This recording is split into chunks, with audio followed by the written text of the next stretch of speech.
నెలాఖరు వల్ల గతంలో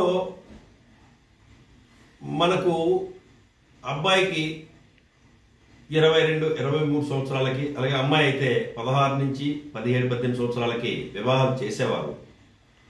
అప్పుడు వాళ్ళకి ఒక 2-3 సంవత్సరాల తర్వాత పిల్లలు పుట్టినట్లయితే ఈ తల్లి తండ్రి కొద్దిగా శరీరం వడిలిన తర్వాత ఆరోగ్యాలు సహకరించకపోయినా ఈ పుట్టిన పిల్లలు ఎదిగేవారు.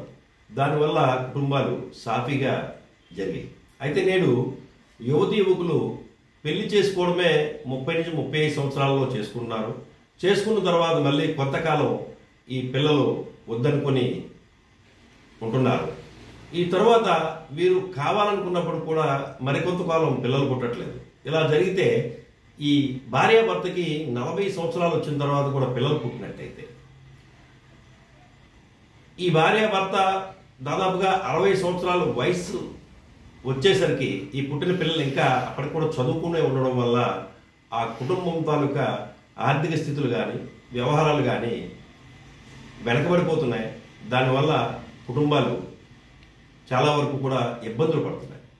కాబట్టి మళ్ళీ సాధ్యమైనంత వరకు ఈ యువతి యువకులు 25 నుంచి 27 సంవత్సరాల లోపు వివాహాలు చేసుకున్నట్లయితే వాళ్ళు పెద్ద అయిన తర్వాత వాళ్ళకి వాళ్ళ పిల్లలు చేతికి అందిస్తారు.